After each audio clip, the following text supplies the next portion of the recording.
Hello, everyone, and welcome to this latest episode of Nick Barlow Radiology. Thanks very much for joining us. And I'm here today, luckily, to be with the wonderful Heidi Shelton. Heidi Shelton is a lecturer at the University of Nevada, Las Vegas, and she joined the radiography program in the autumn of 2017. And Heidi teaches physics of X-ray production, advanced techniques in digital imaging, radiographic pathology and patient care. She's also the radiography program director. Dr. Shelton studied medical imaging at the University of Nevada, Las Vegas, and she's been a registered radiologic technologist since 2006. She also holds a bachelor's degree in human biology and a doctorate in chiropractic medicine from Texas Chiropractic College. In addition to being an ARRT registered radiologic technologist, Dr. Shelton is licensed as a chiropractic physician in the state of Nevada. Dr. Shelton was associated with the National Honor Society and received Alpha Beta Gamma honors in radiology. As a graduate student, he held the title of Chief Chiropractic Intern. Dr. Shelton is also the author of Kovalchuk's Pathology for Imaging Technologies, 9th edition. Dr. Shelton's a current member of the American Society of Radiologic Technologists and serves on the board of directors for the Nevada Society of Radiologic Technologists. Heidi, thank you so much for joining me today. It's a beast of a bio, and that's exactly why I wanted to talk to you today, because in terms of experience, you've got so much experience in radiologic technology in the States. And one of the questions I've been asked by viewers of the channel is it'd be great to have some episodes around radiography in different countries, just to see what the differences are in terms of the training and in terms of career opportunities. And also if someone like me, for instance, from the UK, wanted to work in the USA, is it possible? What are the differences? So, but I wanted to start, Heidi, by just asking you what got you into being a radiologic technologist. What attracted you to radiography? All right. Well, thank you for having me. I'm excited to be here. I don't want to sound cliche, but it does sound cliche that I always wanted to help people. I always felt this drive to be a part of the medical community. So I originally became a nursing assistant and was helping with nursing and realized that maybe wasn't exactly what I wanted to do. I had taken a course in high school that had investigated some of the different imaging, specifically ultrasound. And so I thought, well, maybe that's, where I want to go. And so I was able to do a shadowing opportunity, and I observed a radiology department, and I decided absolutely radiography is what I want to do. It's funny, I don't feel that I have sonography eyes, if that makes sense.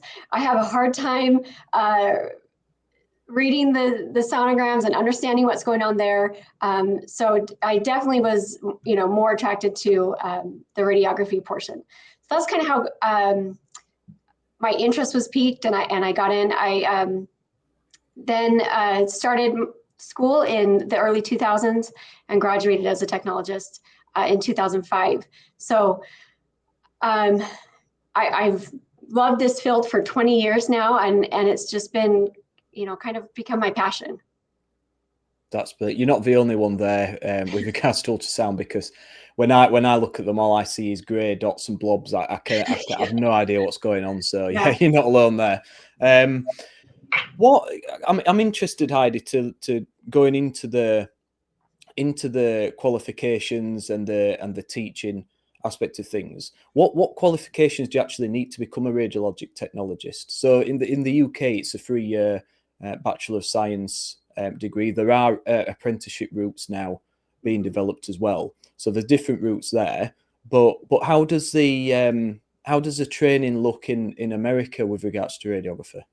Yeah, there's a lot of different pathways that a student could take, but their end goal would be that they need to be able to be eligible to sit for the American exam. So it's the American Registry of Radiologic Technologists. It stands for ARRT. And so they would have to sit for that board exam. So in order to get there, you have to, the ARRT says that we have to do education and ethics. So that education could vary depending on again, what route you decide to take. So the bare minimum requirement is an associate's degree in a radiological science program. So a student could go to a private institution.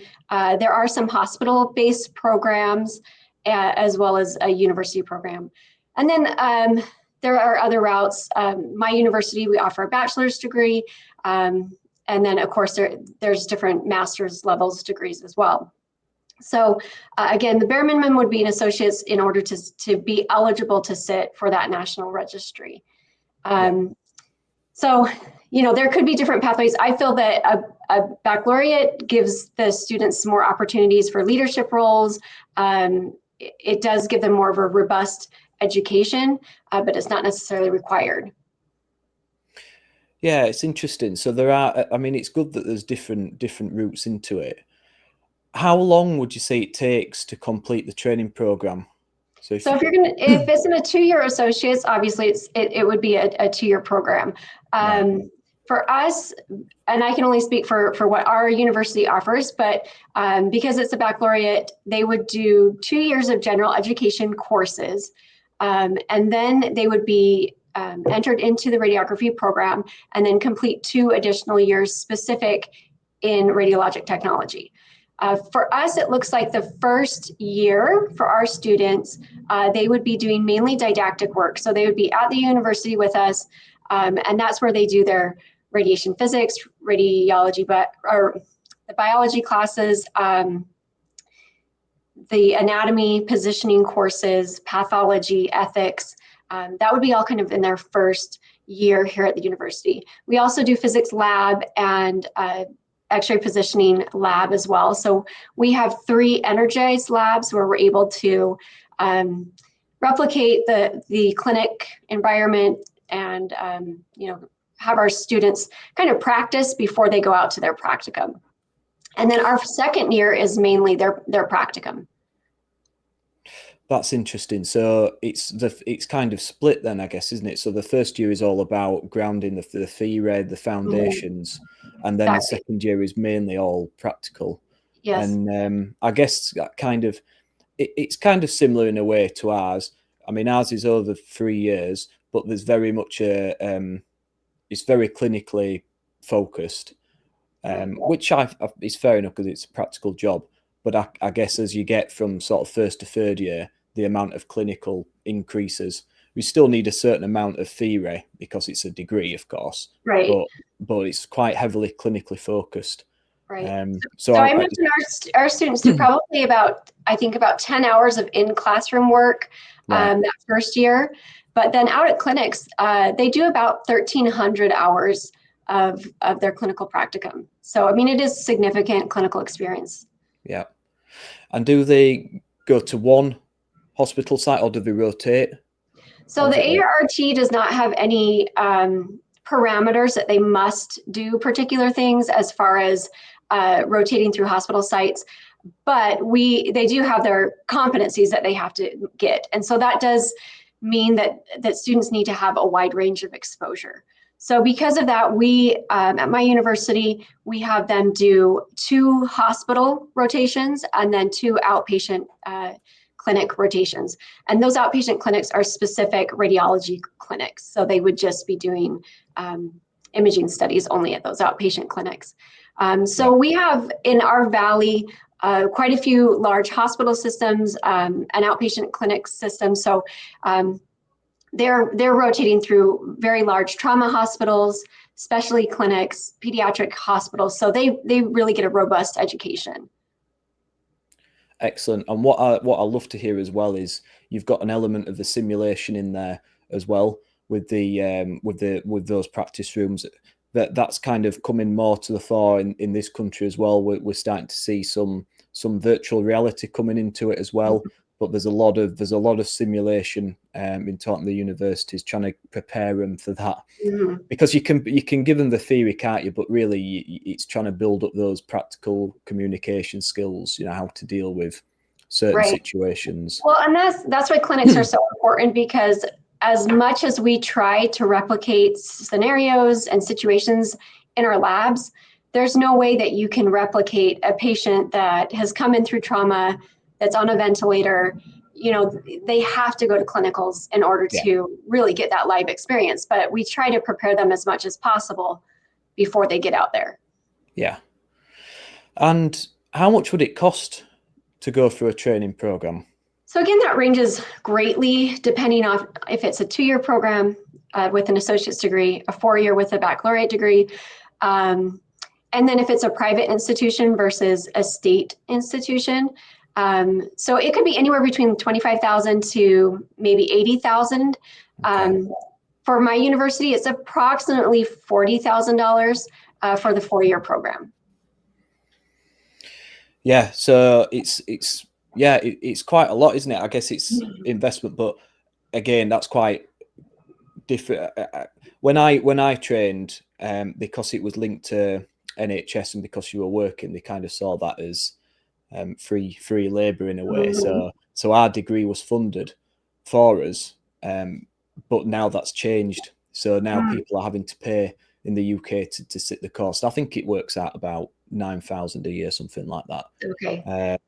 So I guess kind of similar, really, maybe Right. slightly in the States, but it's a different model of anyway, obviously. So I mean, many of our students do get scholarships and grants, and they're able to have their education funded, but if they were just going to pay cash, basically, they're looking, it's a significant sacrifice for the students. yeah, absolutely. But if it's something that you're passionate about and you want to pursue, then you've got to go for it, I guess. And then the reward is when you actually come out the other side, isn't it? And then you've got all the opportunities that comes with it. Yeah, exactly. Our students do very well as far as job placement, and the reward is that they'll have a good, secure job afterwards.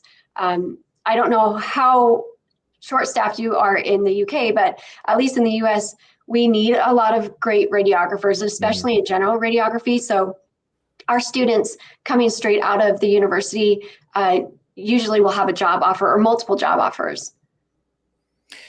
I was just going to ask that question, Heidi, because we've had peaks and troughs, but by and by we've had a shortage of radiographers. Certainly, as long as I've been alive, he's been trying to not just attract people but keep them in post. Yes. Retention is a big thing at the moment, and yeah, there is still a national shortage of radiographers. So yeah, I was interested to see what it was like actually with you, but it sounds kind of similar situation for you guys, that if you qualify, there's always going to be jobs out there that you can go into. Yes, absolutely. Yeah, and I think some of our issues here is that a lot of our technologists, they want to move on to other modalities, and so they don't want to stay in general radiography. They'd rather go and do CT or MRI, and so we do lose technologists that way. But I think in general, in healthcare in general, burnout is a real thing. Being fatigued is a real thing. There is that compassion fatigue. And so I do think that there are some technologists that leave after a few years and just don't come back to the field. And so there is that retention issue. So it's good for our graduating students. There's a job there, but for those people that are in human resources, it feels like they're constantly trying to hire on new technologists. And I'm assuming they'll get a pension. How does that work? I mean, I ask because one of the big pulls for NHS is the pension that comes with it. So that's why a lot of people tend to stay. Because thinking of long-term future, you've got job security and you've also got a reasonable pension there. Yeah, so it actually really depends on the type of facility that they're working at. Because we are a mainly privatized system, most of our hospitals, clinics, they are a private entity. And so they may offer retirement benefits, but not necessarily a pension. So those that would get a pension would be the ones that work at like a state hospital or a government hospital. And then they would definitely qualify for the pension after, so many years of service. So we do have that, but it just really depends on where they're working at. And if you want it to work in different states, Heidi, I mean, how does that work? Do they have different different training, different expectations? Is it possible for someone to work in multiple states? So the bare minimum requirement across the nation is to have that ARRT registry. That's kind of the gold standard that says we've met the minimum requirements of a entry-level technologist. Beyond that, though, most states also require a state credential or licensing of some sort. And so that may mean you have to take additional coursework. It may mean that you have to take an additional test. Or it just could be that you just need to submit your credentials, your CV, and they just validate that you are ARRT registered. So it does vary state by state, but again, most states do have some sort of state licensing as well. And I guess that could be the same principle for if I was a general radiographer in the UK wanting to emigrate to America and work, I would have to then apply to be registered, undergo an exam, possibly some further training maybe as well. Correct. So, I'm not a representative of the ART. I don't speak for them, but they determine basically if the education was valid. So that would be something that, if you were coming from outside of the United States, you would have to submit a request to the ART, and that may mean additional credentialing. There are a lot of universities that offer kind of an advanced pathway that if you have previous education from out of the United States, that you can come through their school that's already approved through the ART, and then become eligible to sit for that national board. But it would be very difficult to try to just find a job without having that credentialing behind you. Yeah, yeah. And what's the healthcare system like, Heidi? Because for people in certainly in the UK, we're used to the NHS and it's one entity. We do have private as well, but Right. the vast majority of radiographers will work in the NHS and stay in the NHS. Right. So it's obviously a very different healthcare system out there to Yes, what it is here. So we can you just absolutely kind of have explain it? We do have a different healthcare system for sure. And there are some good things about it, and there are some clearly bad things about it as well.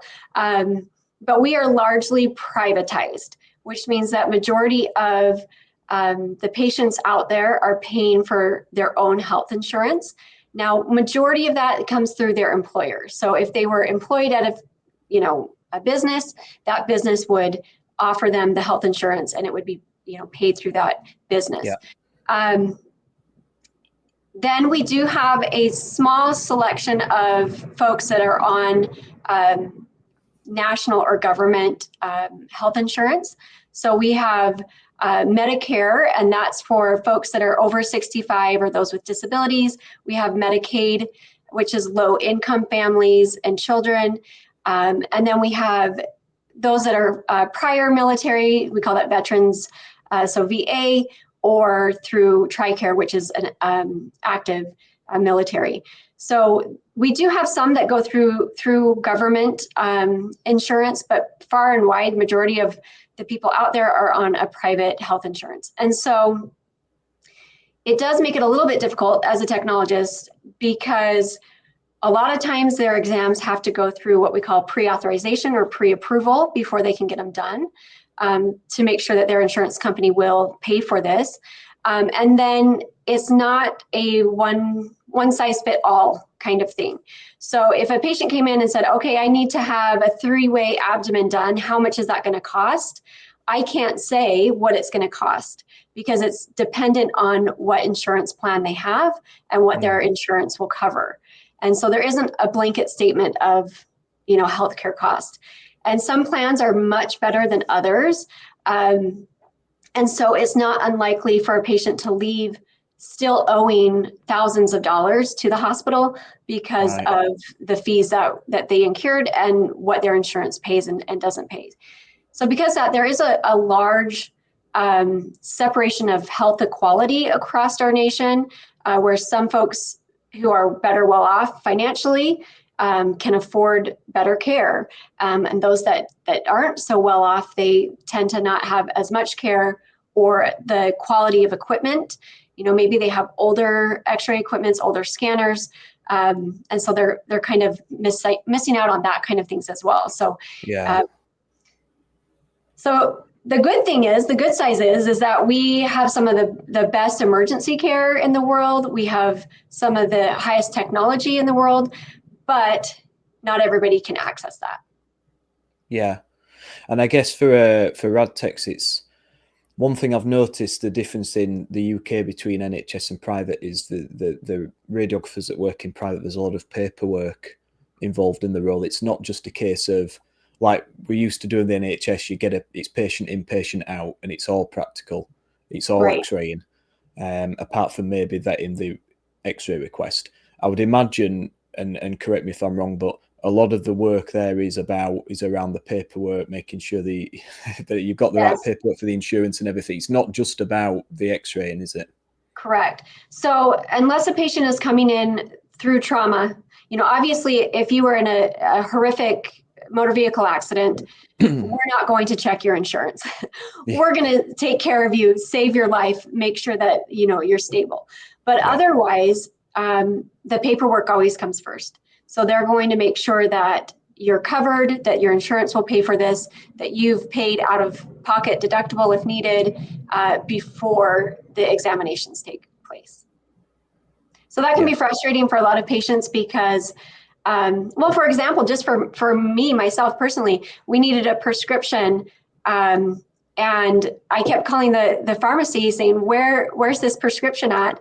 And they said, we're waiting for your insurance company to pre-authorize it. So there was a delay, and it wasn't that long of a delay. It was 5 days, I believe. But if you need a prescription, if it's a life-saving prescription, you don't have 5 days to sit and wait for that pre-authorization. So that can be really frustrating for a lot of our patients out there. Yeah. And for radiographers, one of the big parts of the radiography role in the UK is radiation protection and vetting, and radiographers kind of have the authority under our regulations to be able to vet requests that come from primary care, for instance, and say, so say a chest X-ray is requested, but it's for 4 views. The radiographer could look at it and say, actually, no, this for what we're looking for, you only need 1 view. So we'll reject that request, or we'll just perform 1 view. Is it similar over there? Do the Rad Techs have that kind of authority to say actually to the doctors, yes, no, absolutely. this is incorrect? Yeah, we feel like we are the gatekeepers for radiation safety. Yeah. We have 2 different campaigns. One is called Image Wisely and one is called Image Gently. Image Gently is for children, Image Wisely is for adults. But basically, it gives us parameters that we need, kind of a checkoff list when we go through the exam. And one of those checkoffs is this exam appropriate? So we're looking and making sure that it is absolutely appropriate. Now, that then leads us to have a conversation with the ordering physician, maybe with the radiologist, to make sure it's okay. And then obviously we can be overridden at any time. The ordering physician may say, I don't care, we're still going to do it. But it is our responsibility within our code of ethics to maintain radiation safety and not overexposing anybody. And that actually goes for other exams as well that are non-ionizing, such as sonography and MRI, because we sometimes overscan even in those areas because we feel like, oh, it's really safe, so we can do that, but it may not be appropriate, and it is a waste of time and resources for our patients to give them additional examinations that they don't need, especially because they're going to be paying for it. So there's no need for that additional stuff if not needed. So we absolutely can look at the exam and talk about the appropriateness. And I think technologists should be doing that more. It shows that we are autonomous professionals.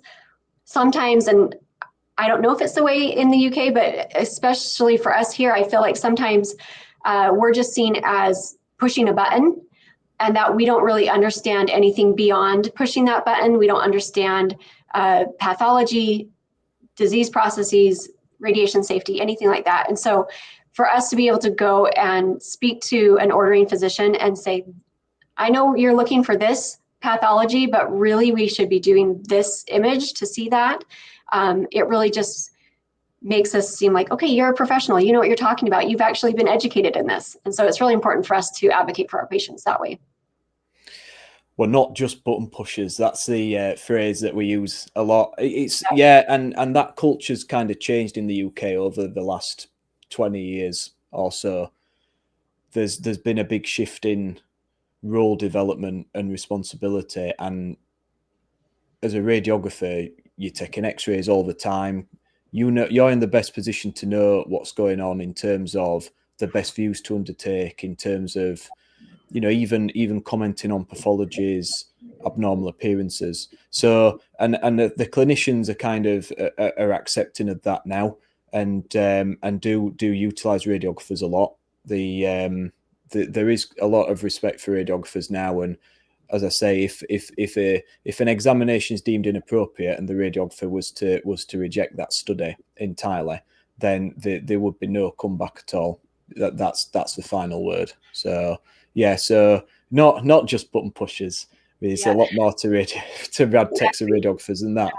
And actually, that brings us nicely into careers, because it's not just about what I would call conventional X-ray. There are lots of different imaging modalities and career pathways for Rad Techs radiographers out there. Heidi, are you happy just to go through some of the different careers that you have in the States for Rad Techs? Yeah. So our general radiography is one of the main primary pathways that people go through. So at the ART, they require you to have a primary pathway before you do what they call a secondary or post-primary discipline. So for example, X-ray would be a primary pathway. And then if I wanted to do, let's say, computer tomography, I would have to be registered and credentialed in radiography first, and then I could sit for the CT boards after I had completed the education and clinical component of that. So most people then end up being dual credential, because they'll have their primary credentialing as well as a post-primary modality. So that's where a lot of people go, is into the hospital system, into the clinical system as an entry level, as you mentioned, conventional radiographer, general radiography, and then go on to these post-primary disciplines. From there, there's a lot of other areas that we think of. And I think in general, we're like, okay, we're going to work at a hospital. That's what we do. But there's a lot of different areas that even just conventional radiographers could work at. So we do have mobile imaging here, where technologists will go to people's homes, group homes, nursing facilities. So, you know, the patients can't go into the outpatient clinics, or they couldn't go to the hospital, but we could go to them. So that's absolutely an area that people could work in. We do have technologists working in the coroner's office, doing forensic radiology, as well as in the prison systems. We usually will have X-ray and sonography in the prison systems as well. So those are just kind of some other areas that we can go into just as an entry-level staff technologist. And then we don't want to forget about management. So being a staff supervisor, the manager, the department manager, or the actual director of the imaging department at the hospitals or clinics. And again, those would require typically a master's level degree in order to do some of those managerial responsibilities. Beyond that, we can talk about education, since that's where I found myself. So we do have a lot of technologists that end up in the education field. I always say it's just because I like to hear myself talk, and so that's why let me be an educator.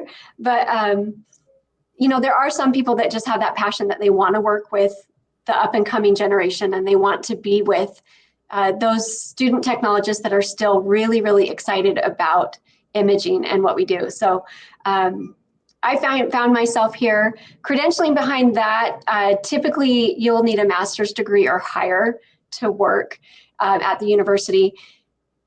It is a little strange because it is a clinical based, so you also have to have your registry as well. So you have to be credentialed in somewhere in the diagnostic field. You have to be credentialed in addition to either a master's or doctorate level degree to work at the university.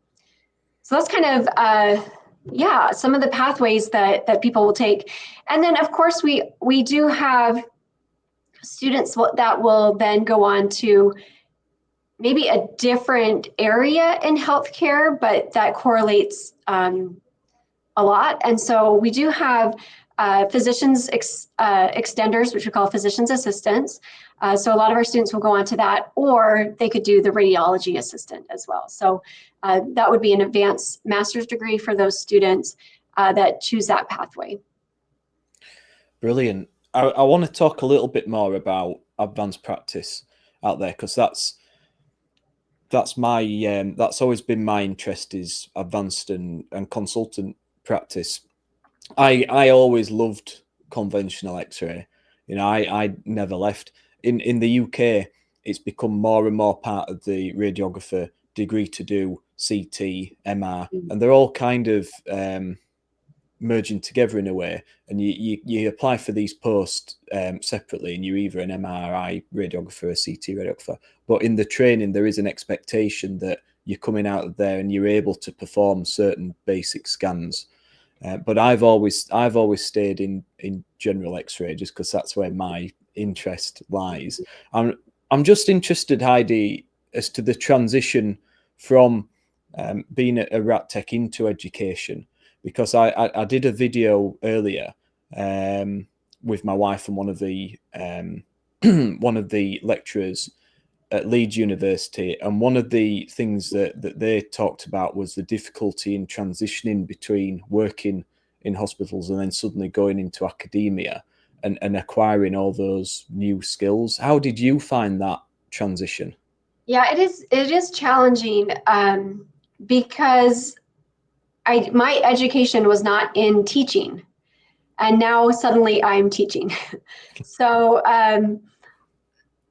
it usually, you don't end up going directly to a director role. Most of the time we will have a staff technologist coming in and working part-time. So maybe they'll just teach one course, maybe it'll just be a laboratory course. And then through their work experience, we'll do work training. And so then they will start to be trained on some of the different aspects of teaching. So we'll go into how to write questions, how do you present a lecture, and those kinds of things. So there's a lot of kind of on the job work or professional development that occurs, as they're a part-time instructor. So for me, I started as a part-time instructor, moved my way up to a clinical coordinating position, and then found myself in the director position. But during that time, I'm taking courses every single semester alongside with my students on the teaching aspect so that I can become a better educator. I think we all can spit out, here's how you take a chest x-ray, let me show you how to do it. But when it comes to the specifics of how do I write a test question that is, valid and reliable, that can actually test them, that does take some skills to understand how to do that. So a lot of technologists that find themselves in education will go on and get a PhD or a doctorate in education to support their teaching as they are at the university. So it is a little bit difficult to wrap your mind around the education part, since we're not technically trained as a teacher or an educator. It is interesting as far as the requirements to work at the university. You don't have to be an educator. So you don't have to have a degree in education at all. You really just have to have that credentialing from your governing body. So it is a little bit backwards that way, but that's kind of how it works. And the other thing is there's not a whole lot of job opportunities for educators. And that's just because there's more technologists out there than there are spots for, an education position. So really the best place, if you're interested in helping and teaching and educating students, is at the clinical practicum, where they could be a preceptor and then they're working and teaching with the students at the hospital or clinic. And then hopefully if that's something that they really desire and want to do, then they could come on at the university as a part-time instructor. Yeah, we have clinical educators in the UK, and it's a really valuable job. Mm-hmm. The students, they really need to have somebody kind of in between the university and the hospital, but just there just to help bring them on. I think it's such a really important role and rewarding role as well, because it's tough. You know, students they're expected to go into this completely new environment, and you know there are radiographers that have been qualified for years that still struggle with certain situations, and you're expecting a student to go in there and just adapt and just get on with it. Whereas if you've got somebody there with that bit of experience just to say, look, don't worry about it, this is how I'd approach it, and just help guide them along, you know, could be really, really valuable. Yeah. Let's go back a little bit then to advanced practice, because that's my area of expertise, and it'd be wrong of me not to ask about it in the States, and whether advanced practice is established and what routes there are into advanced practice. I know you already touched on it, Heidi, so if it's all right, can you just expand on that for me? Sure. Yeah. So unfortunately, I kind of wish we had the reporting radiographer, which you do have in the UK. So we don't have that. Many of our technologists, especially those that are seasoned and have worked for a long time, they do make impressions for the radiologists, and they can have a conversation with them, but it is without, it's out of our scope of practice to diagnose. And so we don't do that. And I kind of wish we do, just for the workflow aspect, to take some of the burden off of our radiologist. But what we do have is our radiology assistant. And so that would be a master's degree, specifically in radiology assisting. And basically, they are an extension to the radiographer, and they will help the radiographer with a lot of the examinations and kind of a lot of the work, the hands-on, boots on the ground work that radiologists have been doing to allow them to have more time to read the images. So for example, a radiologist assistant may be in the fluoroscopy department doing all the fluoro exams. They may be doing the thoracocentesis, the paracentesis over in sonography. And that way, it takes the burden off of the radiologist and allows them to then spend more time reading and diagnosing through the actual images. So we do have that. It is new. It's only been, I think 2005, I believe, is when it came about. So it is a newer credentialing, and not all states are on board with that yet. They're not. So Texas is great. California, Florida, I believe that they have quite a few radiology tech assistants that are really helping with the workflow. But some other states, you may find one assistant in the entire state. So it is slowly coming out there, being recognized more. And one of the things that a lot of healthcare providers worry about is encroachment, where they don't want someone to take away their job. And so there has actually been some pushback of saying, I don't want a radiology assistant because I'm worried that that will take away my job as a radiologist. And that's not the case. They really are there to help support the radiologist. In Nevada, we don't really use radiology assistants that much, but we do use physician's assistants. So a lot of our outpatient clinics will use physician's assistants to, again, do fluoroscopy and some of the kind of lower hanging fruit, while the radiologists are doing the more complicated cases, the more complicated reads, those things. I find it really interesting because this idea of taking over job roles is something that we've had in terms of not just reporting, but in terms of radiography as well, with crossover of roles. But I always say, you know, roles are constantly evolving. Technology, techniques, everything is constantly evolving. So when your job's getting bigger and bigger and bigger, sometimes it helps to have someone take over the jobs that, because if you speak to radiologists in this country, they don't want to report plain film, for instance. That's Mm-hmm. how my job came about, because they didn't have enough time. They want enough Right. radiologists. They didn't want to do plain film. They want to do cross-sectional reporting. So, Mm-hmm. and you say, well, if there's no radiologists and you don't even want to do that part of the job, why don't we take on some of that? It's not all of it, why don't we take on some of that? But that then frees you up to do the other parts of the role that are now also coming as technologies moving on. More and more aspects of the role are developing. So I see it more as an evolution of the role, rather than it just standing still and we've got boundaries up and nobody's going to do any aspect of my job. But actually my job's changing anyway, so maybe others should change, and Right. if there is some overlap, we can maybe help each other.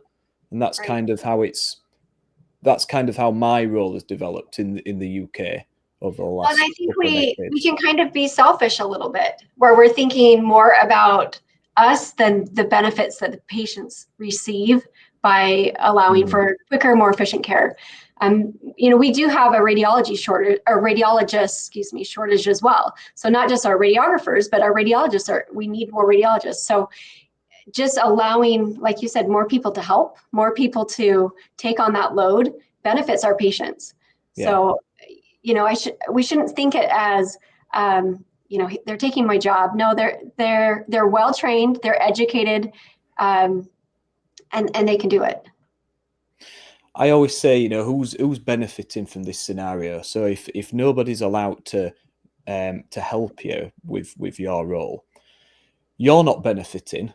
So the radiologist isn't benefiting because they've got so much work to do that they can't physically do it in one day. The patients aren't benefiting because they're not receiving tests or results in the appropriate time frame, and they're not being put on the right treatment pathway in time. The radiographers aren't benefiting because there's no role development or extension. And the hospitals, the management aren't benefiting because there's no cost effectiveness. So who's actually benefiting in this scenario by just standing still and protecting these rules so rigidly that actually Exactly. it's of detriment to everybody? So with that said, I do hope that we start utilizing these radiology assistants more, because I do think it really will help with that workflow and for patient care purposes. Absolutely. And I'm not going to labor on reporting because I know it's not a thing. But I also appreciate that a lot of people that watch this channel are interested in image interpretation or are reporters and will be interested. So in your opinion, where does the kickback come from in the States with regards to radiography reports? Is it the radiologists that are unsure about capability or that want to protect that role? Is it the sort of the higher authorities, the governing bodies that actually that think no, this is inappropriate? Is it the hospital managers that like to kind of keep it how we've always done? Where's the kickback for it? Because you said that there probably is a need, but it's not happening. And honestly, I don't know. I'm going to say that, I really don't know. But speaking on my own opinion, I think it may be a little bit of everything. I think one of the challenges is that we don't have a baseline education requirement. So to me, there is a significant difference between those entry-level radiographers that have an associate's degree versus those entry-level radiographers with a bachelor's degree. Just their clinical time alone is significantly different. So I feel if there was a baseline of they at least have to have a bachelor's degree coming in, that would help significantly as far as saying they have enough education and understanding. But I don't disagree with how the UK does it as far as that you need additional training and additional degree to do it. So I think education, it could happen. Our radiographers are smart enough, well educated enough. They could absolutely, manage this and do this. We offer pathology. Our students take a pathology course.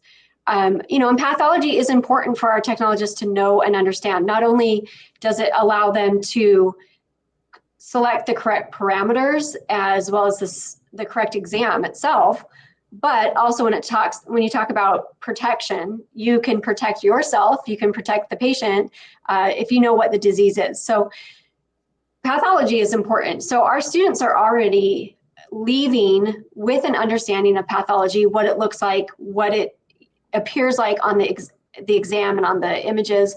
So they already have that training. To me, it wouldn't be that big of a deal to have, you know, an extension of that training so that they could then be a reporter. So I do think some of the problem does come from how do these people get credentialed?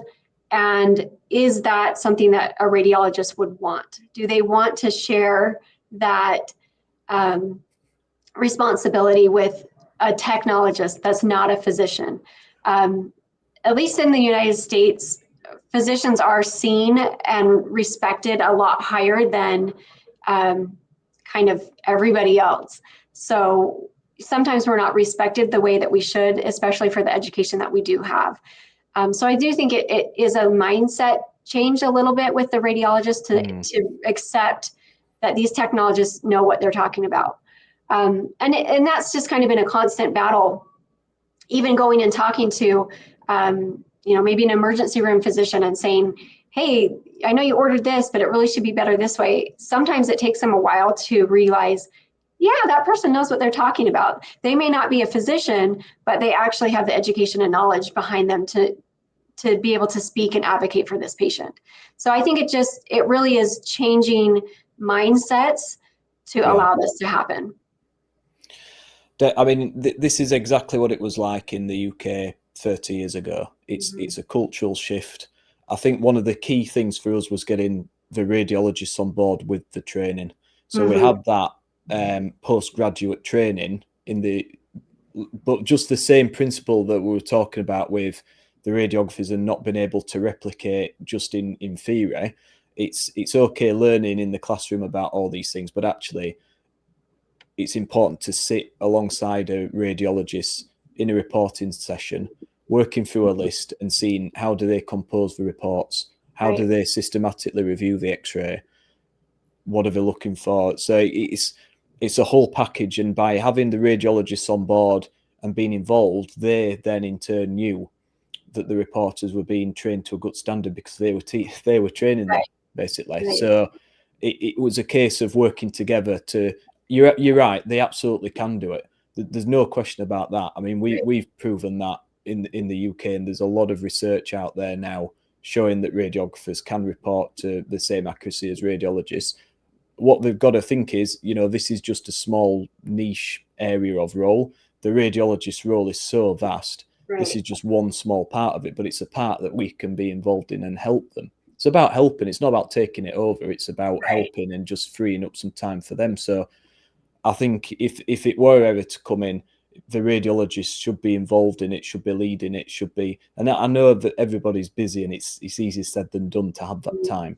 But the benefits are they get freed up to do the work they need to do, and they know that that person has suitable training and experience behind them because they've done it with them. But outside of reporting, Heidi, you know, there's so much progression in CT, MR, mammography, ultrasound. Where do you see the future of radiologic technologists in the USA? Because it's constantly evolving, isn't it? It surely is. And again, we've talked a lot about roles and shifting roles. And I think that's just kind of where we're always going to be. And it's one of those things, if you're not ahead of the game, you're going to be behind the game. So for technologists, I think they constantly need to be aware of upcoming technology, changes in technology, so that they can be educated on it, trained on it, and be able to be marketable. Because if not, they're just kind of stuck in, well, this is how we've always done it. And, you know, we saw this with the transition between film screen and digital imaging, where a lot of people were very hesitant to move forward with that, and they got left behind. So, you know, it is evolving. I think we're going to start seeing a lot more AI assistance with what we do. You know, we've always used algorithms and, you know, preset things, especially again with digital, that's just become more and more and more common. but now actually using AI, I think not only radiologists are going to be seeing that more, but technologists as well. I think we're going to see more hybrid imaging and, combo where we're going to do, we have that a little bit already with SPEC and PET, but just kind of combining the different modalities, we'll see more of that. I hope that we see kind of the professionalism that technologists are, and the fact that we are healthcare providers, we're frontline workers. COVID kind of showed a lot that we are left behind a little bit, that we weren't heralded as like we're frontline workers. And that's been something that our national societies really tried hard to change, to say we are in the depths of everything as a frontline worker. So again, the mindset is shifting a little bit here in the US as far as our role in healthcare. I just see us growing and expanding. Healthcare in general is the fastest growing sector in the United States. So I just think it's a good place to be. Being in imaging is a great place to be. Absolutely. It's always doctors and nurses, isn't it? That's what everyone talks about, and everybody which we love and respect, and we need them, but they also need us. Yeah. Nearly everything will come through imaging. Most patients will have imaging at some point in the hospital stay in some form or another. So they are, Rad Techs radiographers are central to patient care. And so are many other professions that, unfortunately often get overlooked, but we're all important. So Heidi, it's been so interesting. It's been fascinating to learn about radiography in the States, and I want to say thank you for doing this with me. It's been brilliant, and well, thank you for having me. I really appreciate this. No problem at all, and I hope that for everyone listening, it's been interesting for them.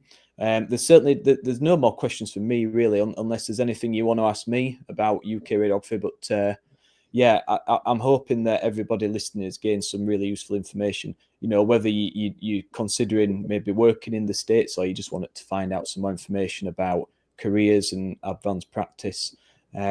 If you've liked this, please like the video. It makes a massive difference to the channel. Subscribe to it and share with your colleagues. But yeah, for now, thanks for listening, everyone, and I'll see you soon. Bye for now. Thank you. Bye. Bye.